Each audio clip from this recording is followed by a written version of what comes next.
que dijimos que se va a separar de ese ectodermo y se va a formar el neuroectodermo, de donde va a salir el neuroepitelio, y todos vamos a estar haciendo los neuros.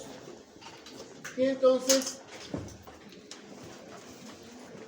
de aquí me voy a saltar a ver el desarrollo del corazón, aunque toda la piel, glándulas mamarias, pelo, dientes, todo eso lo vamos a ver despuesito, que también viene del ectodermo, pero para ir en forma lo más cronológica posible, vamos a pasarnos a ver el desarrollo del corazón después, porque, como les había dicho cuando se estaba formando la placenta, es necesaria la formación de un sistema circulatorio para que pueda transportar todo lo que viene de la placenta y poder llevar hacia la placenta todos los productos de desecho. Pues entonces, vamos a terminar ahorita el desarrollo del sistema nervioso. Del sistema nervioso central. Después, cuando estemos viendo piel y esas cosas, me voy a referir al sistema nervioso periférico.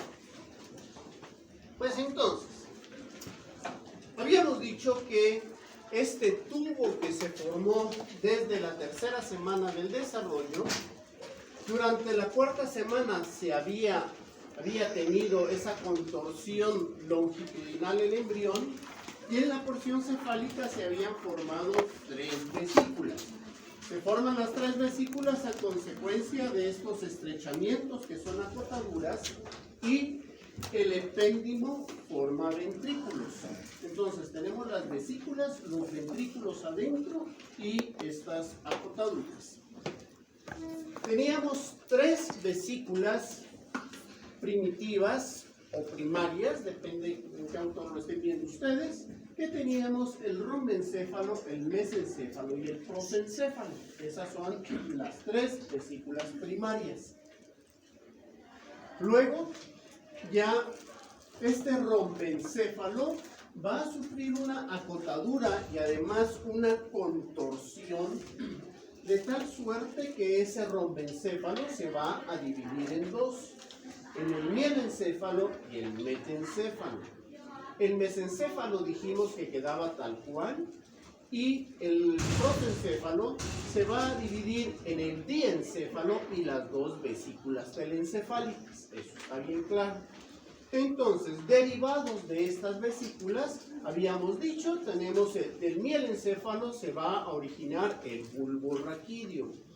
Este bulbo raquídeo es importante porque allí es en donde tenemos la regulación de la ventilación, o sea, este intercambio gaseoso.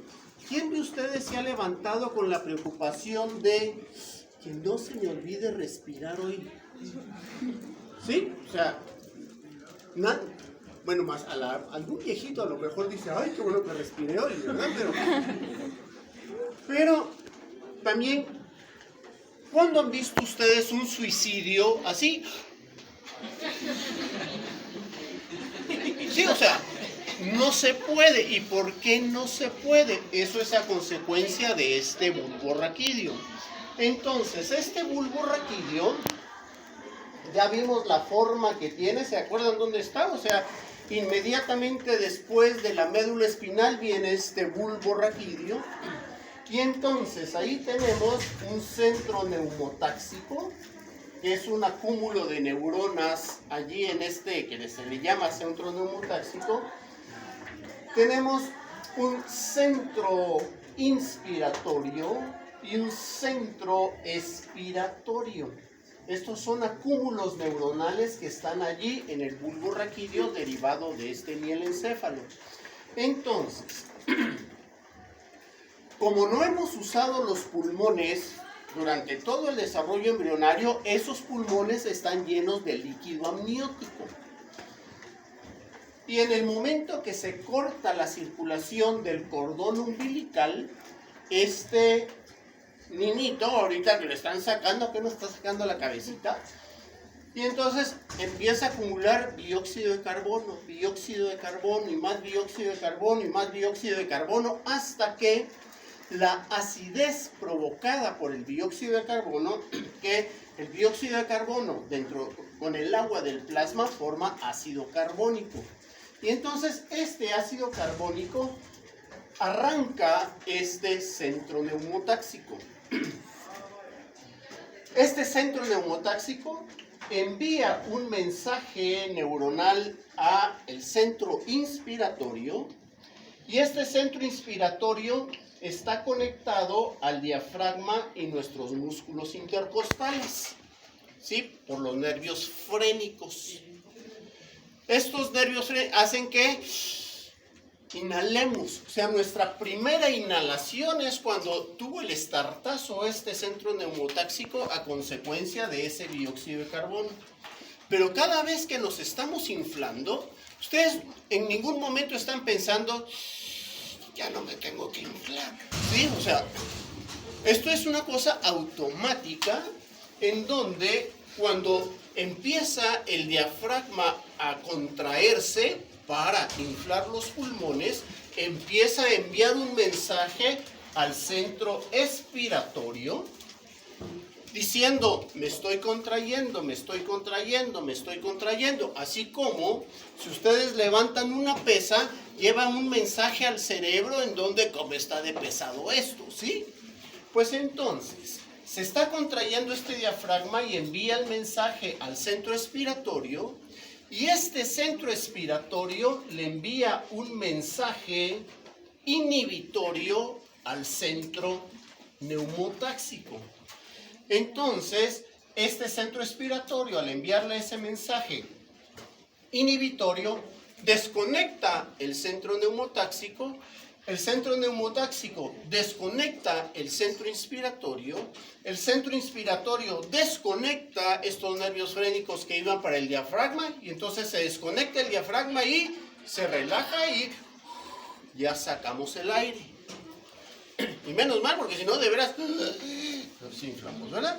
Pero entonces, cuando se desconecta el diafragma, este diafragma deja de enviar el mensaje al centro expiratorio, y entonces el centro expiratorio deja de enviar este mensaje inhibitorio al centro neumotáxico, y entonces se activa nuevamente el centro neumotáxico y vuelve a enviar el mensaje inspiratorio, luego al diafragma, y por eso nos pasamos todo el día en estas, sin estar pensando a que me funcione el centro neumotáxico, ¿sí? Esto es una cuestión automática. Entonces, eso es de lo importantísimo que tenemos ahí en el bulbo raquídeo. Además, también tenemos una regulación más o menos de este tipo con el corazón. Entonces, luego tenemos aquí el mielencéfalo, que dijimos que ese va a desarrollar el cerebelo. Habíamos comentado que muchas de los controles finos del sistema nervioso vienen de aquí del cerebelo. Luego el mesencéfalo, que ese es, allí pasan todos los nervios que están, todas las conexiones neuronales que están viniendo aquí del telencéfalo. En el diencéfalo, ya dijimos, está todo el cuerpo talámico, y ahora ya sabemos que también de ahí viene la neurohipófisis, y que la adenohipófisis viene de otro lado completamente distinto. Y luego del telencéfalo tenemos los lóbulos cerebrales y la corteza cerebral y demás, ¿sí? Entonces ahí estamos con todo el desarrollo de esas vesículas. Ahora, habíamos dicho que de este neuroepitelio, o sea, de la pared del tubo neural, se va a desarrollar toda esta estirpe celular, toda esta familia de células neuronales, en donde vamos a tener la formación de las neuronas, o sea, las neuronas clásicas, normales, comunes y corrientes. Vamos a tener la formación de los glioblastos, que dijimos que de estos glioblastos se van a formar los astroblastos y los oligodendroblastos. De los astroblastos se van a formar los distintos tipos de astrocitos que hay. Aquí en forma esquemática tenemos solo dos tipos, los protoplasmáticos y los astrocitos fibrosos, que estos resultan ser parte del sistema conectivo que tenemos en el sistema nervioso central. Y algo importantísimo, los astrocitos son los que literalmente le dan de comer a nuestras neuronas. Nuestras neuronas no pueden nutrirse directamente de la glucosa, sino estos astrocitos agarran esa glucosa y la convierten en lactato y le meten el lactato a nuestras neuronas para que puedan funcionar. Por otro lado, estos astrocitos fibrosos van a formar todo el tejido cicatrizal que por cualquier lesión, por cualquier cosa en el cerebro, inmediatamente eso se llena de astrocitos y forma un tejido cicatrizal allá.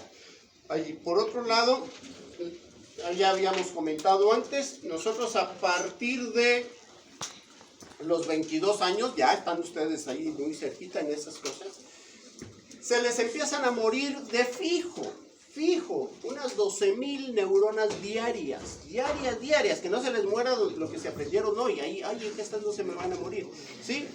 Entonces, todo ese espacio que ocupaban esas neuronas, en buena medida son ocupados por estos astrocitos fibrosos, aunque por supuesto con el tiempo ese cerebro se va haciendo cada vez más chiquito a consecuencia de toda esta muerte neuronal. Por eso con personas mayores, si se caen, es muy fácil que el cerebro se sangolotee allá dentro del cráneo y es muy fácil que haya derrames y cuestiones de ese tipo. Luego tenemos aquí los oligodendroblastos, que esos van a formar los oligodendrocitos y las células de Schwann. Este es un esquema en extremo simplificado de todas las conexiones que hay en el sistema nervioso central. Entonces, aquí tenemos los oligodendrocitos que, ¿recuerdan ustedes? En las neuronas tenemos aquí nuestras células de Schwann, ¿sí? Que las células de Schwann forman una capa de mielina para que queden aquí los nódulos de Ranvier. ¿Y qué función? No traje mi listado. ¿Qué función tienen los nódulos de Ranvier? ¡Ay, qué alegre! ¿Qué función tienen los nódulos de Ranvier? Que haya un proceso saltatorio del impulso nervioso en la neurona para que no se pierda ese impulso, o sea, se va a ir cargando en cada espacio libre que hay aquí de estas células de Schwann. Pero, entonces tengo de esquemas así. Veamos esto cómo está acá. Tenemos aquí una célula, que esto es un oligodendrocito.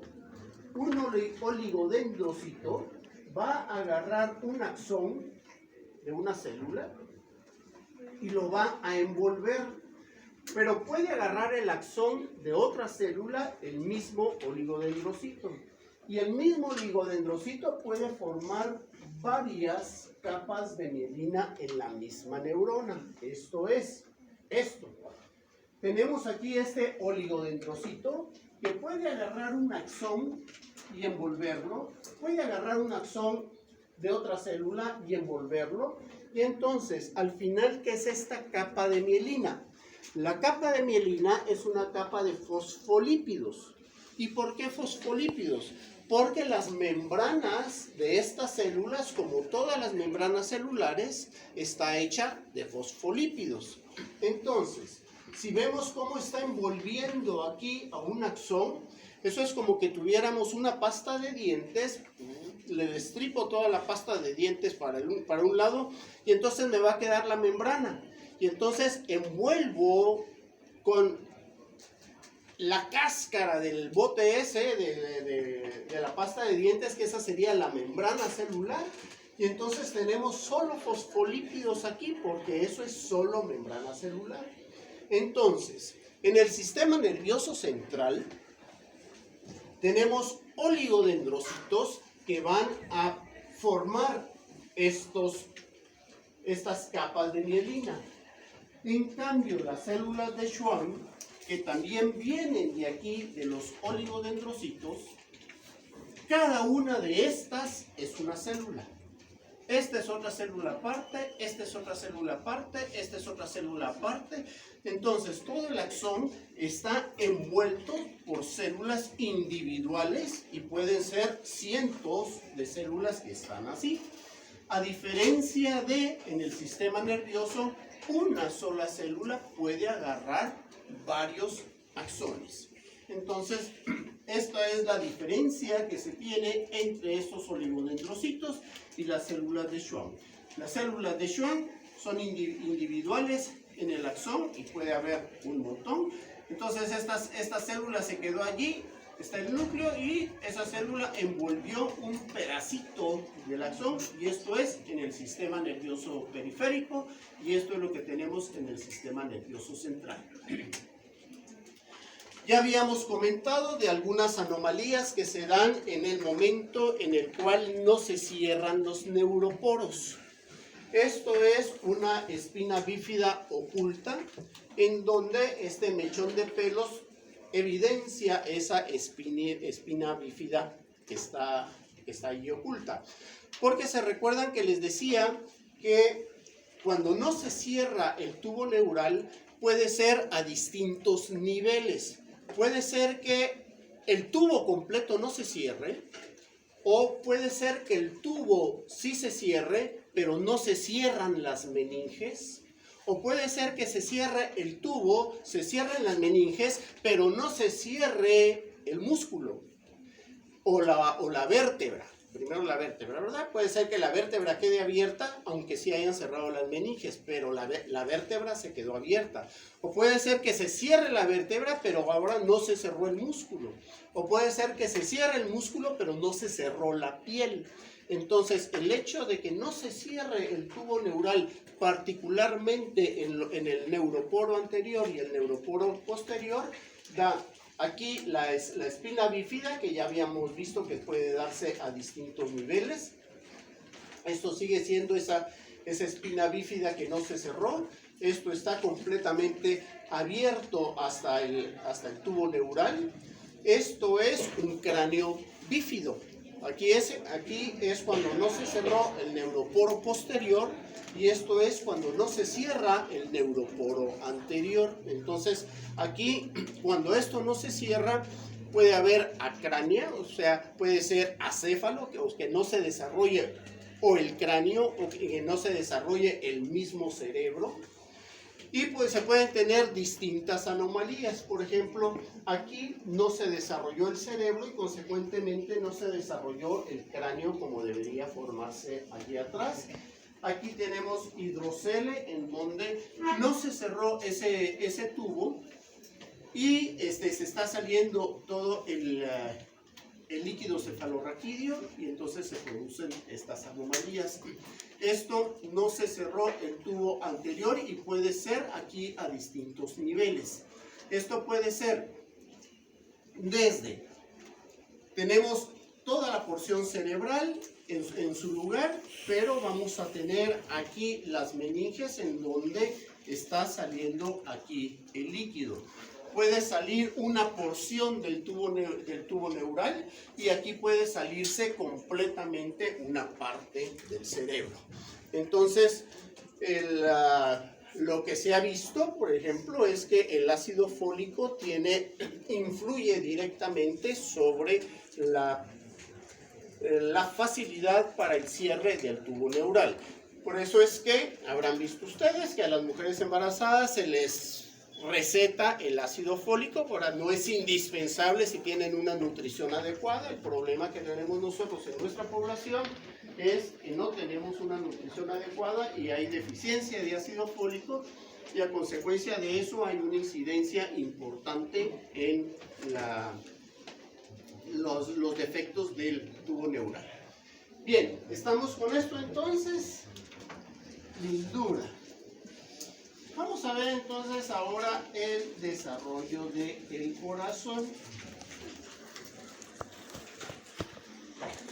Después, por supuesto, voy a tener que regresar al ectodermo otra vez, pero ya para la formación de piel y todos sus derivados. O sea, eso es a lo que se le llama el tejido tegumentario, a estos otros derivados del sistema nervioso central. Bien, veamos esto entonces. Como ahora ya estamos clarísimos qué es lo que pasa durante la tercera semana, y que la cuarta semana es muy importante porque es en donde tenemos el encorvamiento longitudinal y el encorvamiento transversal para cerrar el embrión. Durante la tercera semana, el corazón empieza a formarse a partir de lo que se le llaman los cordones cardiógenos. ¿Se recuerdan aquella U que vimos que era celoma, que era un espacio que quedaba adentro del embrión? Pues entonces en la porción extrema cefálica de ese celoma, o sea, en la cabecita de la U, ese es el celoma cardíaco, o sea, el lugar donde se va a desarrollar el corazón. Y entonces allí es en donde se forman estos cordones cardiógenos, que son dos cordones que en principio son sólidos, ¿sí? No son tubos. Y estos se van literalmente a ahuecar y van a formar dos tubos. Y esos dos tubos, cuando durante la cuarta semana tenemos ese encorvamiento transversal, estos tubos se van a fusionar y van a formar un solo tubo cardiógeno. Entonces, esto es lo que tenemos allí. Tenemos estos dos tubos que estaban separados durante la tercera semana, y en esta cuarta semana se fusionan y vamos a tener ahora un solo tubo. Entonces, este tubo, en principio ahorita un solo tubo, va a separarse en capas, y entonces vamos a tener aquí lo que va a ser el epicardio. Luego esa gelatina endocárdica, eso va a formar parte del miocardio, y después el endocardio aquí. Si vemos este tubo dentro del embrión, si lo vemos ahora sagitalmente, ya estamos claros que es una vista transversal, una rostral, una sagital, todo eso. Si veo sagitalmente, ¿qué tipo de vista sería? Esta de acá. Transversal. Esta sería una vista transversal. Pues entonces ahora, este tubo lo vamos a ver sagitalmente y va a tener esta conformación. Esto va creciendo en ese celoma, en ese espacio, en ese celoma cardíaco. Esto va creciendo. Y entonces, aquí tenemos estos tubos que se están fusionando, y ahora tenemos este tubo que en ese celoma le resulta muy chiquito el celoma, y entonces tiene que contornearse para caber allí. Ahora, esta contorsión no es al azar, está regida genéticamente para dónde tiene que girar. Entonces, este tubo, a la hora de contornearse aquí para que quepa en ese espacio, vamos a tener lo siguiente. Esto se dobló de tal suerte que, voy a regresar, todo lo que teníamos en la porción cefálica, porque aquí vamos a tener esta porción cefálica y esta porción caudal. Esta porción caudal está recibiendo la sangre, o sea que ya durante esta semana ya se han ido formando vasos por el proceso angiogénico, y entonces aquí está recibiendo la sangre del cuerpo y aquí está enviando la sangre a la porción cefálica. Como aquí todavía no hay pulmones, pues no lo está enviando a ningún pulmón. Entonces, esta porción caudal, aquí están llegando 6 venas. Para que tengamos claro esto, vamos a entender como vena todo vaso que vaya hacia el corazón, sin importar si es sangre oxigenada, no oxigenada, alcoholizada, lo que quieran. Eso es sangre que va hacia el corazón, es una vena. Y cualquier vaso que salga del corazón, eso es una arteria, sin importar qué calidad de sangre lleve, si oxigenada, con dióxido de carbono, o sea lo que sea. Todo lo que vaya hacia el corazón son venas y lo que salga del corazón son arterias. Entonces, aquí vamos a tener 3 pares de venas, o sea, 6 venas que están llegando allí al corazón. O sea, estas aquí, ¿sí? Y esas son 2 onfalomesentéricas, que esas vienen del saco vitelino. 2 umbilicales, que esas vienen de la placenta, y 2 cardinales comunes, que esas traen la sangre de la circulación general del embrión, que esas cuando vayan a estar entrando ya allá al corazón, esas van a ser las venas cavas. Y tenemos 2 venas cavas. La cava inferior, que viene del hígado, y la cava superior, que viene de toda la circulación de los brazos y la cabeza. Pues entonces, ahí tenemos 6 venas que están entrando allí al corazón. Y aquí van a salir los arcos aórticos. Estos arcos aórticos los vamos a dejar para un tema posterior cuando veamos todos los arcos aórticos, que los vamos a ver más adelante.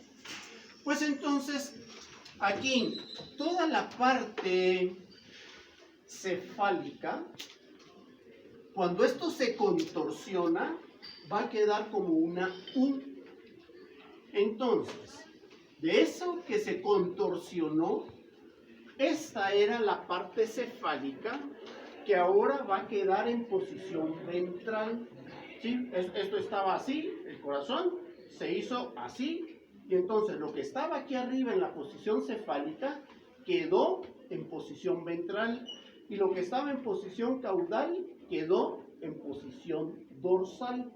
Entonces, así vamos a tener el corazón durante esta 4ª semana, que para los que les encanta manejar esto de la embriología comparada, esto es exactamente igual al corazón de un pez, al corazón de un tiburón, al corazón de esos bichos. Bien, pues entonces, vamos a ver ahora un corte sagital de este corazón, como lo tenemos.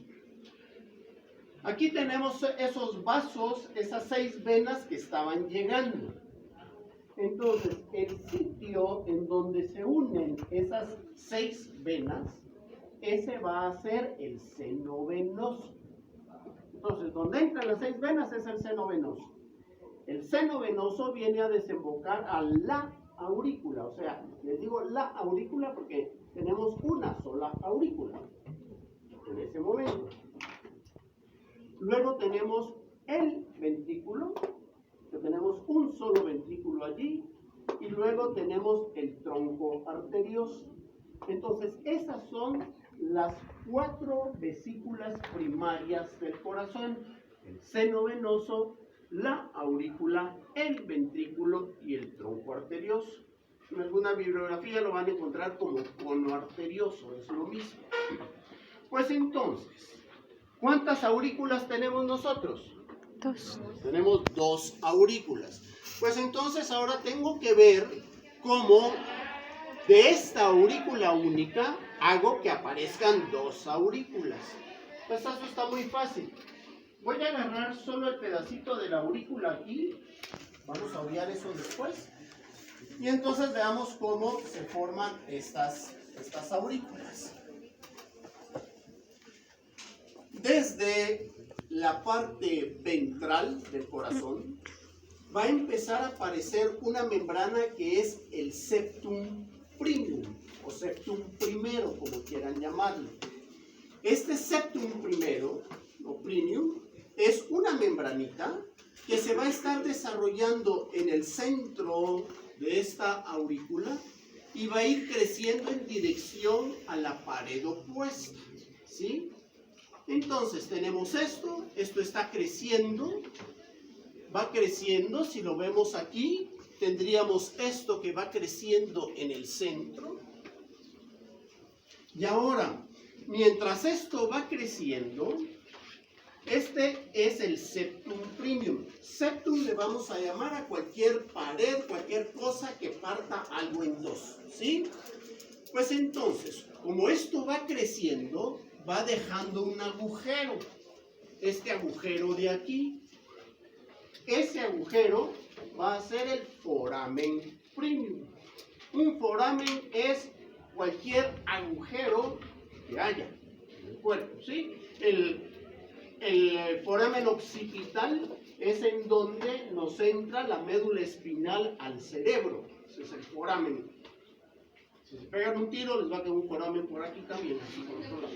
Bien, pues entonces, este foramen premium va a ir desapareciendo, mientras este septum premium se va cerrando.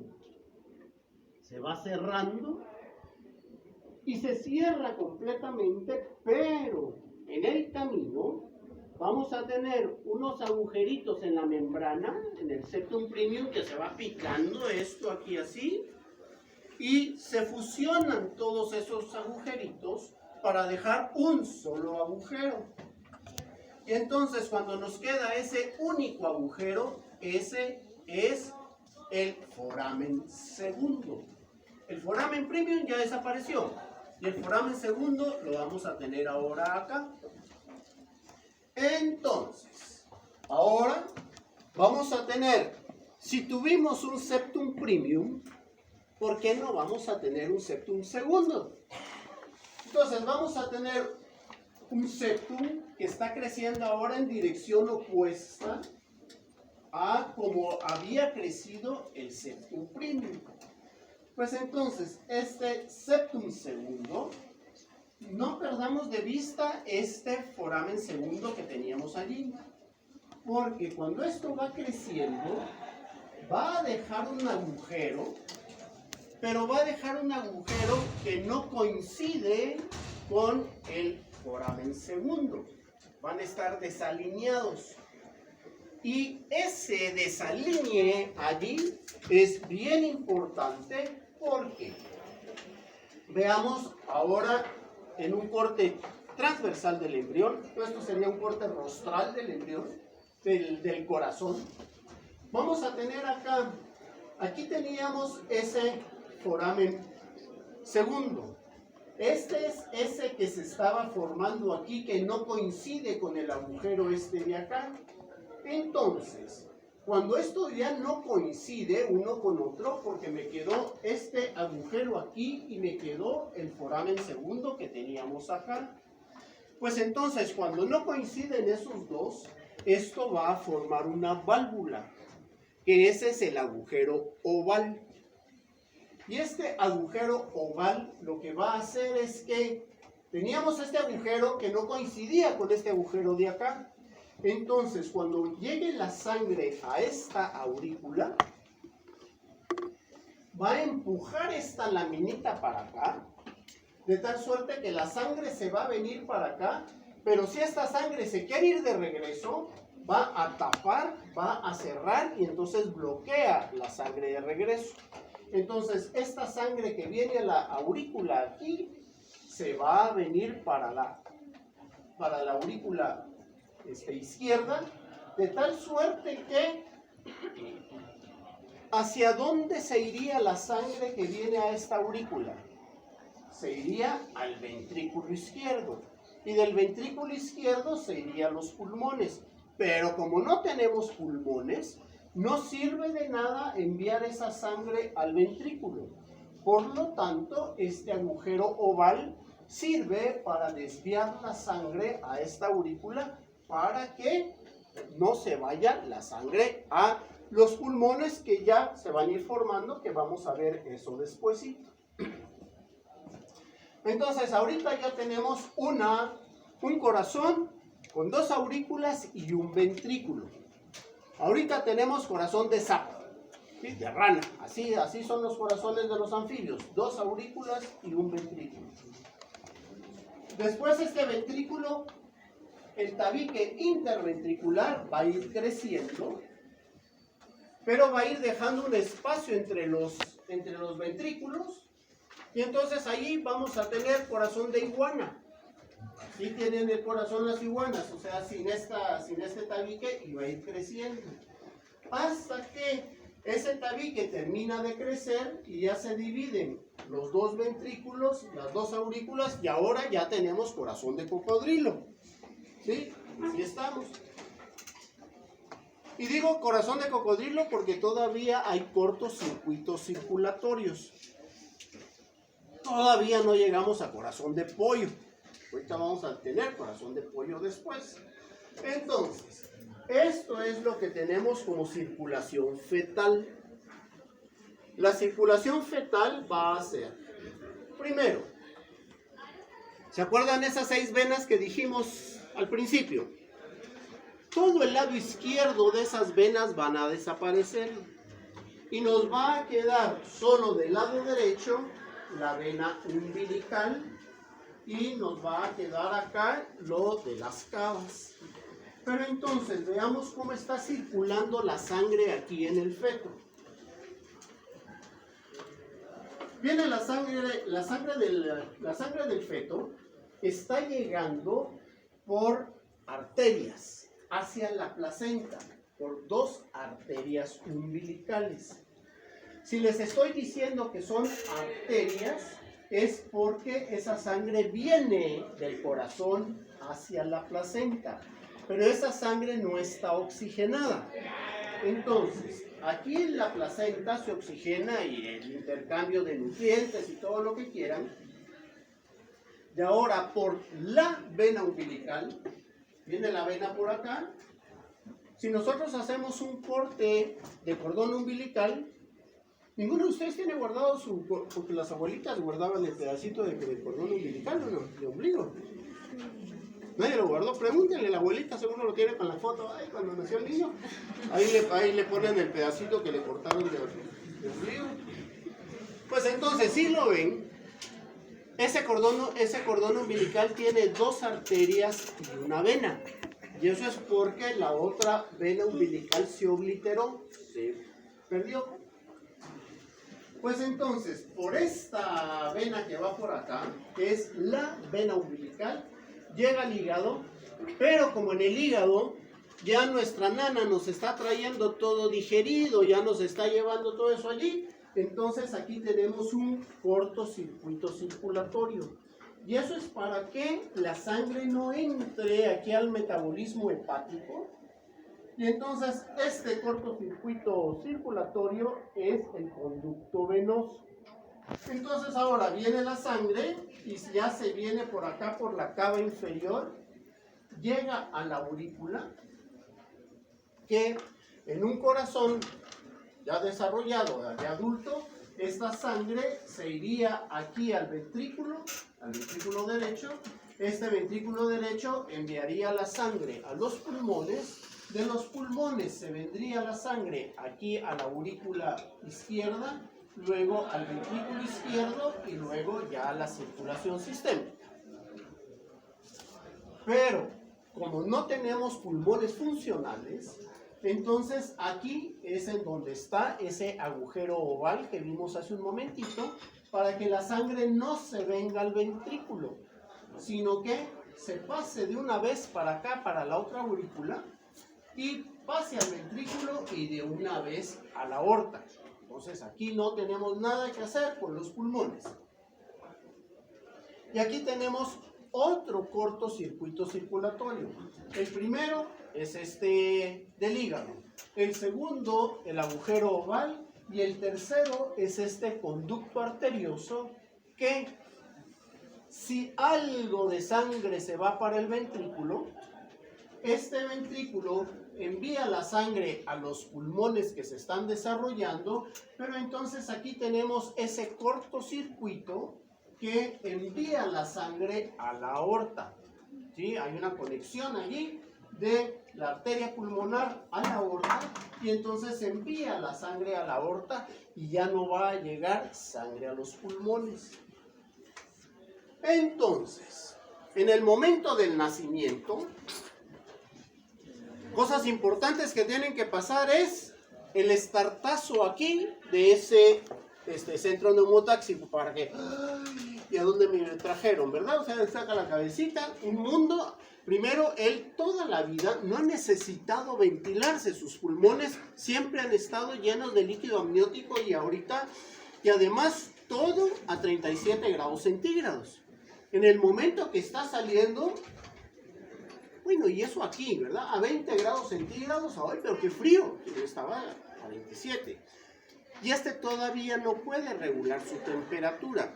Por eso es que ahorita en Semana Santa, si alguno de ustedes va a parir para Semana Santa, no se lo lleven al puerto, al pobre niño, porque todavía no tiene sus glándulas sudoríparas desarrolladas ni nada de eso, no puede regular su temperatura. Y todavía lo llevan envuelto como taco al pobre niño, apenas le saca la nariz, se está muriendo ese niño que no puede regular temperatura.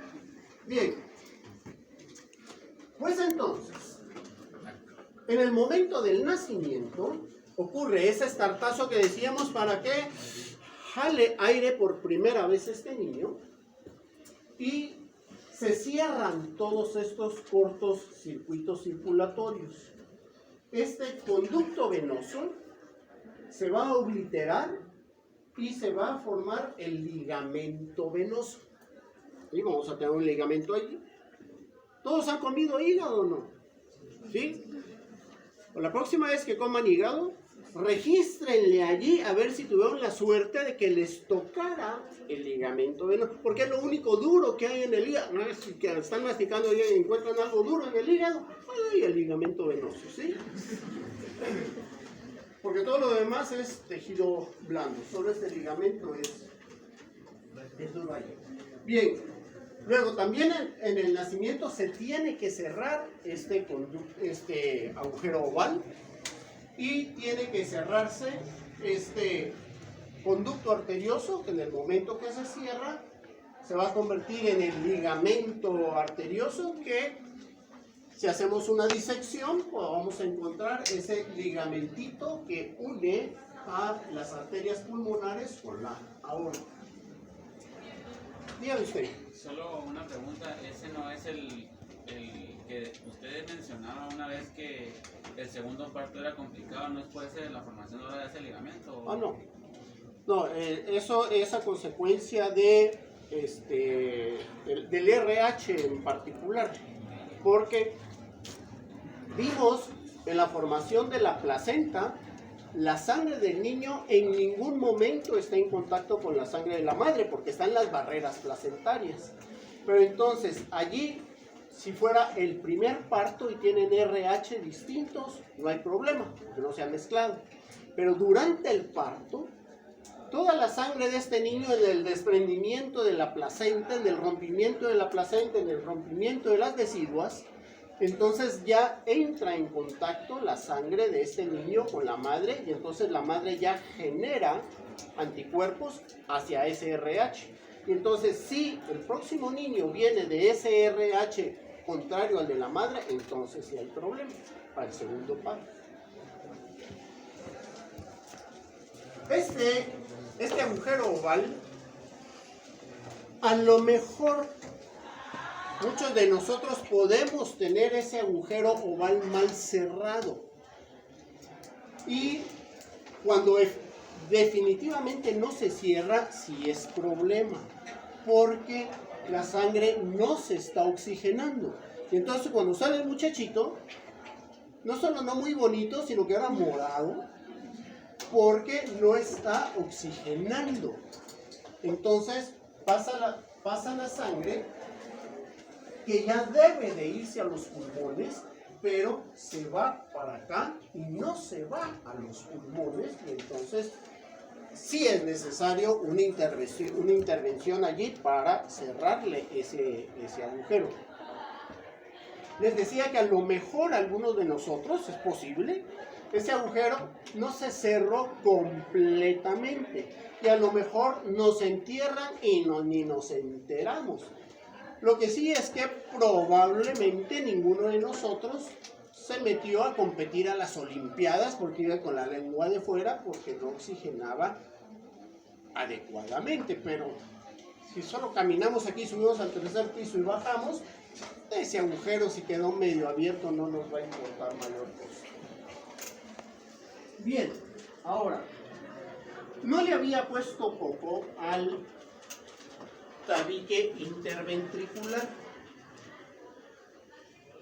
porque desde el punto de vista mecánico, este tabique interventricular es un tabique que separa los dos ventrículos, pero funcionalmente es muy importante, porque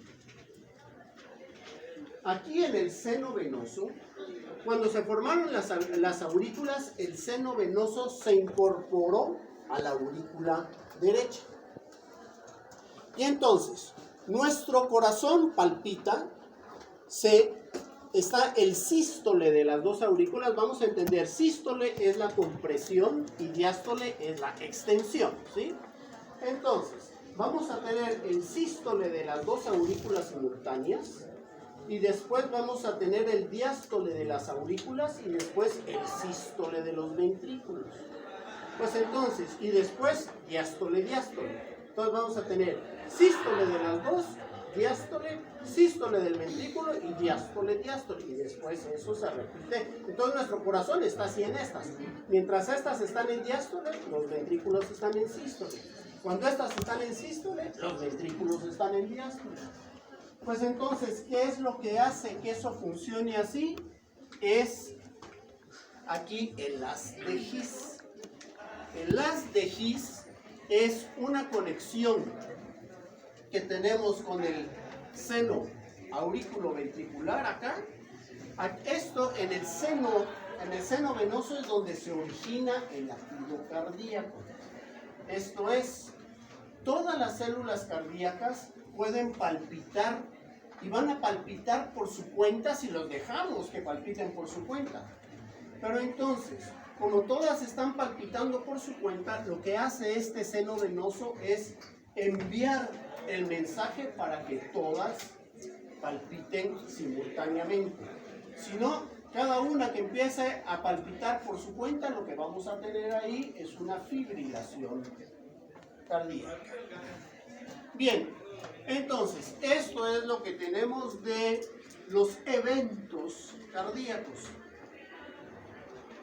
Lo más común o lo más familiar nos puede resultar la curva de un electrocardiograma, que sería esta café que está acá. Estas otras, está muy sencillo entenderlo.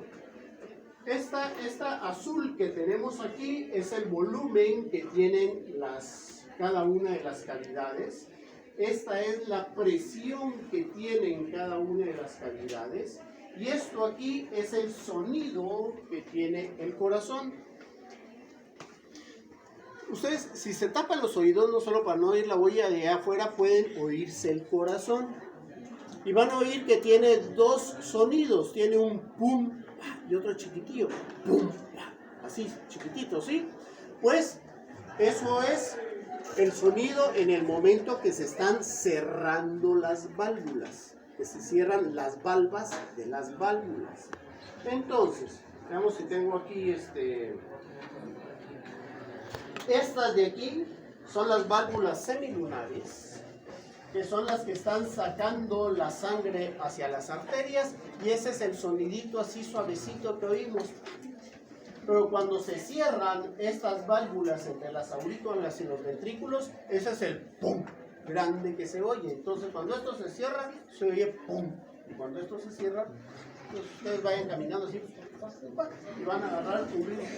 No, y además fíjense que inconscientemente, oigan ustedes la música, lo que le llamamos ritmo, casi todo tiene el ritmo cardíaco. O sea, más rápido o más despacio, pero todo es pum, pa, pum, pa, pum, pa, o pum, pa. O sea, el vals es pum, pa, pum, pa, así como eso. Porque lo traemos metido en el cerebro, nos estamos oyendo el corazón literalmente las 24 horas del día, toda la vida.